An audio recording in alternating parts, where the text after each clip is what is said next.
You're listening to the Integrative Health Simplified podcast with Kari, Coody, pharmacist turned integrative health practitioner.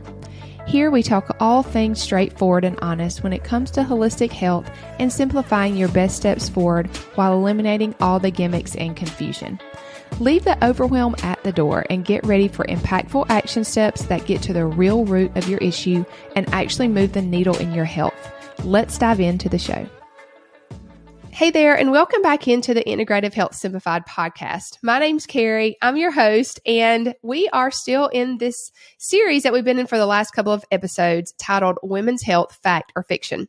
I feel like there's so many different things that we hear, and I really wanted to just talk into some of them and speak into them as far as, hey, is this truth, or is this just something that a lot of people deal with and it's very common, but it's not normal? And so we are continuing that series, and specifically in today's episode, we're going to be talking about muscle loss and aging. What is fact? What is fiction as it pertains to this specific topic? So I brought on my friend Michelle. She is a personal trainer in Asheville, and she has over 11 years of experience in this field. And she's actually a former two-sport Division I athlete. She played soccer, and she also ran cross country. Like, wow, she's an overachiever in so many different things. I love you, Michelle. She actually really loves this field because she likes taking an individualized approach to fitness by implementing workout programs specific to each person's goals and needs. So she really takes a lot into consideration before working with someone as to what's going to be the best for them, of course, with it being personal training. She's very passionate about strength training because she knows all of the benefits, and we discussed that in this episode, and just really helping people to find what's going to work best for them and helping them grow over time and gain some confidence with strength training and with exercise in general. And so I can't wait for you guys to hear our conversation as it pertains to muscle loss and aging and strength training. I feel like this is a really great conversation, and it really speaks to the fact that it doesn't have to be all or nothing, and that really we should, with time, and especially as we age, try to find what's going to work best for us and something that we can stick with long term, and really have the goal of just being healthy so that we can, healthy and strong so that we can do all the things that God's called us to do all the things that we love to do, whatever that might be, right? That is really the goal when it comes to movement and strength training and exercise in general. So without further ado, I will jump into our conversation.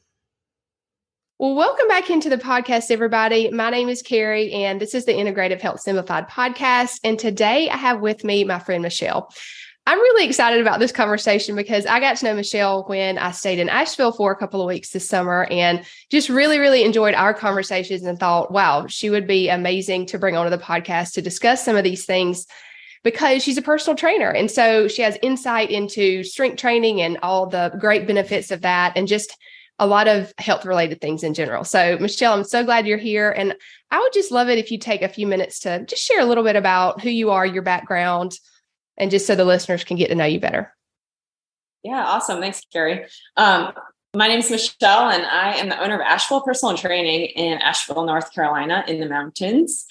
I've been a personal trainer for about 12 years now. I was originally pursuing physical therapy, and that route led me down this path where I learned a lot about corrective exercise. I learned a lot about how diseases and injuries affect exercise. And then I ended up beginning my own personal training business. Yeah. And I know you do a lot of training in your personal time, correct? Yeah. I'm currently training for a half Ironman. So it's a part-time job. For sure. So didn't want to skip over that because that is a big part of who you are as well. You're very active, which is awesome. Yeah. So I'm in this series just talking about women's health, and it's titled Women's Health, Fact or Fiction, because I do feel like there's a lot of just things that maybe we've heard or maybe we've talked to our friends about, and just what is actually true and what's not. And so we've been through this series. I've had a couple of guests on. I've done some solo episodes, and I wanted to really focus in on this topic of strength training and just what happens to our muscle over time, just so that you can be more informed, that you can take measures to add in strength training or just edit your workouts to fit where you're at in your life and to hopefully work with what your body needs. And so that's kind of the conversation that hopefully we can have today and just shed some light on this subject. But Michelle, just in your training and what you've seen working with lots of different clients one-on-one, what are your thoughts on this topic? Yeah, I think strength training is one of the most important aspects of physical fitness because we benefit from it, not just while we're strength training, but throughout the entire day, throughout our entire lives, because it's about building that muscle, building body composition that benefits our health in so many ways.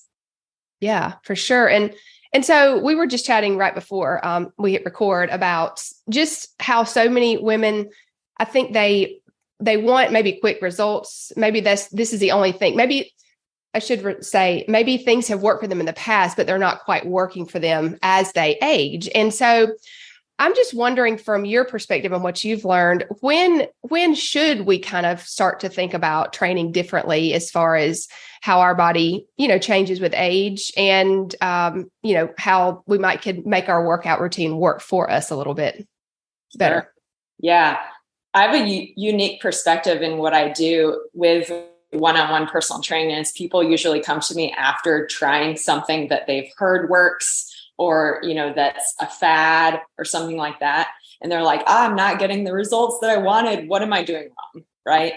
Mm-hmm. And oftentimes it's overtraining or doing one type of a workout too frequently because they're like, oh, well, this high intensity workout is what they said, what I need to do to lose weight. And I'm just going to do that 7 days a week. Right. Yeah.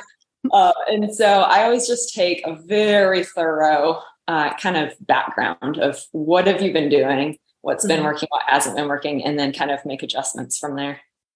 Yeah. And I think just as we age, and there's so many different things that go into what is going to be best for you, for sure. And I think that's what's so unique about what you do. And I know that you're in Asheville, and of course we have listeners from probably all around the world. So finding the right workout you might need to go in and try to work with a personal trainer to really get a good routine going that's going to work for you, I should say, because there are so many factors. And just to speak to why something might not be working as far as, you've done this in the past and now it's not working, you've plateaued, or maybe you're putting on weight. I think it's so important to think about what else is going on in your life, under eating and stressors in work or home, or maybe a divorce or death in the family. Like I could go on and on. There's so many different stressors that we could really look to that is affecting. It's not just calories in, calories out. It's not just, I'm going to do this workout and I'm going to get 1 + 1 doesn't always equal 2, I guess is what I'm trying to say. And I think that it's important to, again, look at what has worked, yes, but also evaluate where you are right now and seek the help of a professional. What have you seen from somebody that maybe is in that position what shifts have worked for them? Yeah, like I was referring to the person who might be overtraining. Yeah. They come in and they're like, I want to sign up for personal training with you 4 days a week and go really hard every day. Right. And because that's what they've been doing. I'm like, well, let's cut it back maybe 2-3 times a week, do maybe some heavier lifting, lower intensity, and eat more maybe and see what happens, especially for the person that has, a high stress, a list of high stressors in their life, kind of the stress inventory that I take.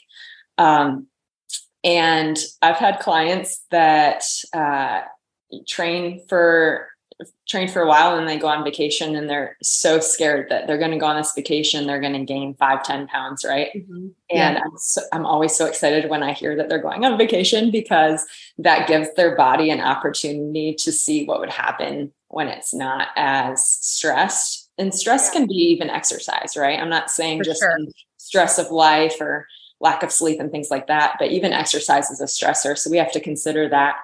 And then they'll come back from vacation. They're like, I lost 5 pounds, 10 pounds in a week, just from the body kind of resetting and working properly. Yeah. I think that's a great example because so often we feel bad because, I should back up. There are two different sets of people. I find people that are just overtraining, not eating enough, that kind of category. And then there are people that aren't doing hardly anything, right? They're very sedentary and they might be overeating. So it's hard to put, obviously there's going to be people in both categories and everywhere in between. But what I find is we do want this formula to follow that is going to work for us. And sometimes it's not as cut and dry as that. And so you went back to just people under so much stress, and then exercise is a stress also. And that might sound crazy, but exercise is a stress. Whenever we are doing strength training or doing cardio or HIIT or anything like that, we're going to have to mount a response for energy in our body, which usually is cortisol and adrenaline and things such as that. And if your body's already sort of tired out and it's been under stress for a very long time, that is going to work against you at that point because it's just this overabundance of these stress hormones. And that can really play a huge role in weight and blood sugar and hormones and all of these things. And so I think that's something to definitely look at when you think about what is right for you. And we have to look at what our body's telling us. Obviously, it's giving us signs and symptoms all the time, but sometimes we just keep doing what we've been doing because that's all we know. And we just kind of put out the fires that our body's trying to show us what's going on. Right. And then speaking to the person that is maybe trying to get into strength training, knowing the benefits of it, but hasn't done it before, right? Yeah. Studies show that even 30 to 60 minutes of strength training per week has significant health benefits. And so, so that could even be enough, right? It's not, fitness in general is often looked at as all or nothing, but just starting somewhere has huge benefits. Yes, for sure. I know that personally, like I've had seasons in my life that I couldn't spend as much time in my home gym. I don't necessarily go to the gym, but I've always been the person that has tried to have the mentality of something is better than nothing. Even it's like 5 or 10 minutes is better than nothing, and it might not be where I want to be, but that's okay too. And so I think sometimes we're really hard on ourselves, and that can actually be stressful. Like all these things can actually be working against us, and we're thinking we're doing the right thing. But I wanted to kind of go back to muscle and female. It is true that we begin to lose muscle over time. Do you know about what age that is? Yes, studies show that at the age of 35 is when we start losing muscle mass, and that significantly increases after about age 60, up to about 3% of muscle mass loss per year. So that's pretty significant when we think about it, but that doesn't mean that we're doomed, right? Yeah, right. Strength training can slow that process or even stop that process. And so many studies show individuals improving on strength gains as they age, especially those that start later, have never really been in exercise strength training. You can start 60, 70 years old and still get strength benefits and gains. I do love that you can do it at any age, and you can start anywhere you are. Like you don't have to go in there and lift 30 pound dumbbells. I mean, certainly not. They have lower weights that you can start with. There's always modifications to exercise, and I think that is a big barrier that people, they maybe hear the benefits of strength training as they get older. Not only is it building muscle, but it's also bone health. That's a big one with strength training. And so we hear that, people might hear that, but then they do feel really overwhelmed at the thought of where do I even start? What would you say to that person? Yeah, I think as we age, we start compiling different injuries and diseases and limitations. And that often is what discourages people from beginning an exercise program. Yeah. But I think those should rather be factors of why you should get into it. Right. And I know that might be a little bit more challenging of what works for me, because I have this knee pain over here, you know, I have chronic fatigue and things like that, but just do what works for you, and seek a professional that can give you specific exercises, maybe to work around those limitations. Yeah. And then too, you're not always going to need to get personalized help, but in some situations like that, it can get you going in the right direction, and you might not need it anymore. I think sometimes we feel like we have to do the same things, and it's just, if I can't afford personal training for years and years, then I shouldn't even start it. But that's not really the case. And I'm sure you see that a lot, that you help people get a really good routine, and then they could do it at home even. Right. Yeah. And just speaking a little more into the diseases, so many research studies connect sarcopenia, which is the loss of muscle mass, to chronic diseases like heart disease, diabetes. And so, you know, that might be because of the sedentary lifestyle, or things just compile on each other, right? So control what you can control. And if you can begin a healthy habit of exercise, no matter how small, it's going to benefit your health in all those areas. For sure. And just talking about how muscle mass decreases with that time, and it starts about 35, I just think about all the other changes that are happening then. Like, I mean, a lot of people are getting out of their childbearing years, and that really takes a toll on your body. A lot of times your job is maybe increasing in responsibility. That's another stress. You know, there's a lot of stress that compounds right there, which is also playing a part in your overall health, as well as if you don't have as much muscle, that is also going to affect other parts of your health. So I just think about it as far as, I think sometimes we just think we're just going to get older and these things are just going to happen. That's just normal. And I mean, yes, some things are normal, but a lot of things are common that happen to women around 40, 35 to 40, and then on up. And I think sometimes we just think there's nothing we can do about it, but that's just not the case. Yeah. Kari, just on a personal note, 2 years ago, I was diagnosed with Lyme disease, and I dealt with so much nerve pain, joint inflammation.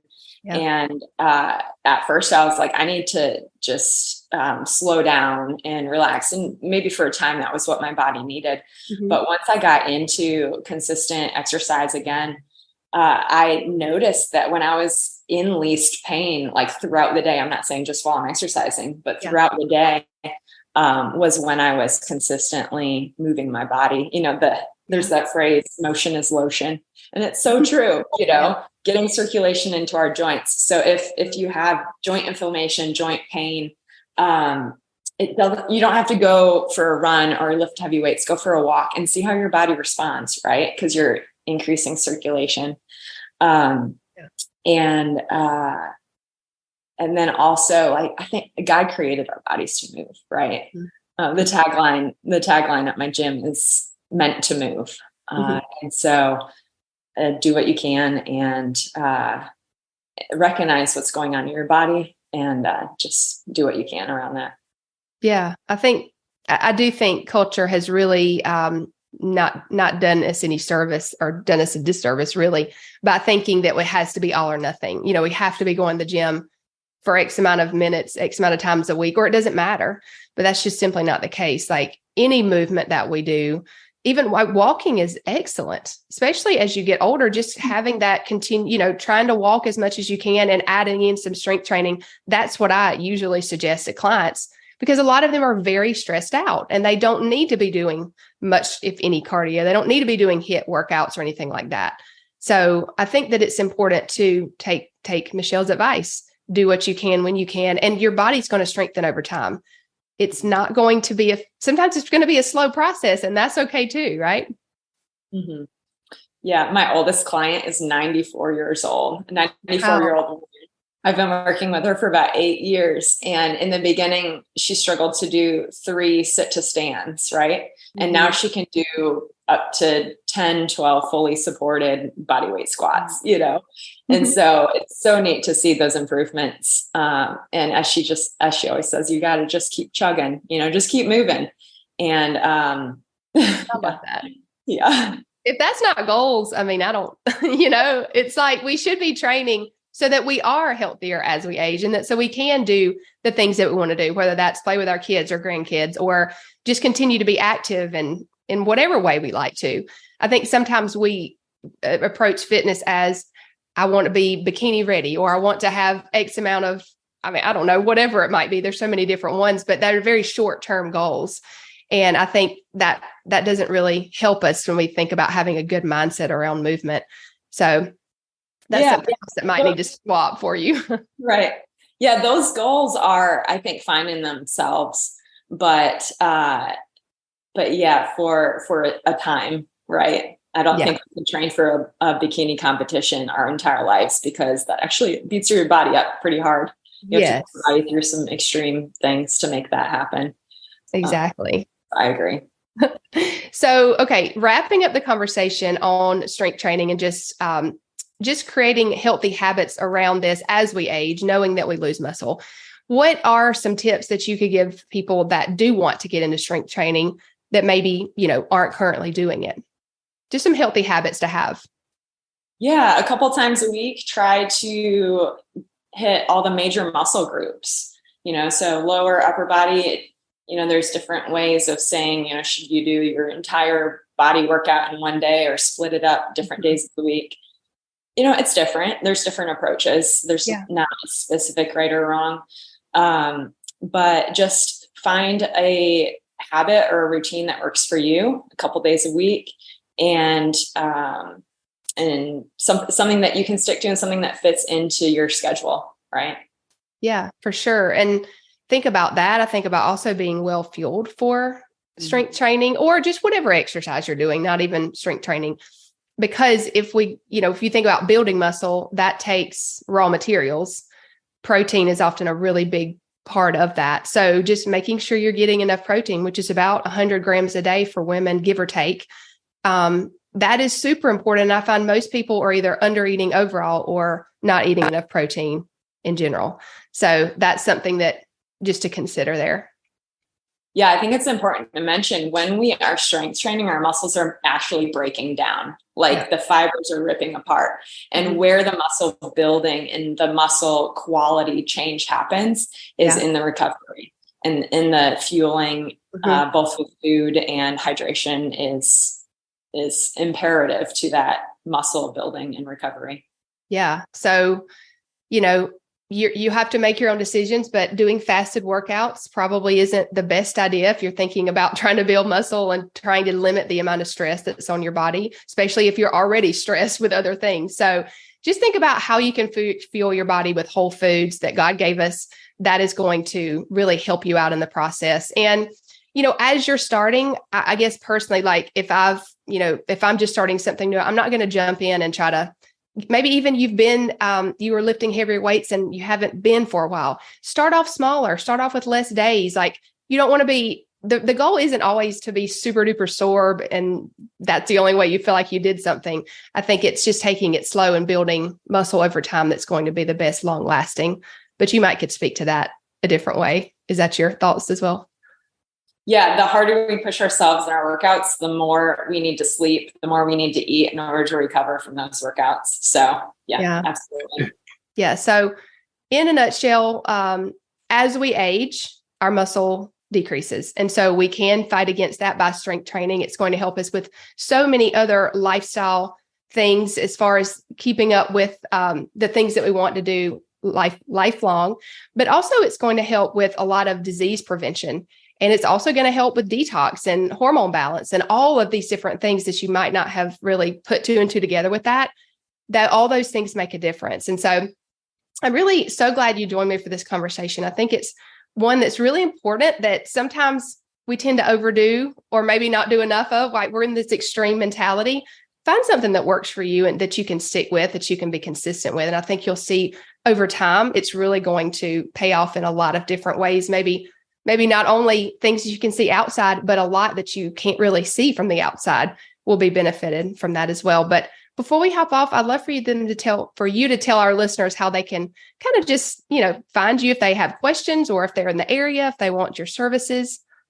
Yeah, we are a brick and mortar here in Asheville, North Carolina, but we're on Instagram, Asheville Personal Training. and my personal account's Coach Michelle K. Awesome. Well, I will link all those things. And I'll also, of course, link your business website as well, so they can contact you if they're local. But thank you so much. I just love following along with you. You share a lot about your dog, Riley. You share a lot about training. You love to mountain bike and you love to hike and all those things. It's just great to follow along. Sometimes I'm really jealous because I love the mountains and I'm not close to them anymore. But I just appreciate your time here. And we encourage everybody to just be inspired to go out and try to figure out how you can incorporate a little bit more strength training into your long-term approach to your health. Thanks, Michelle.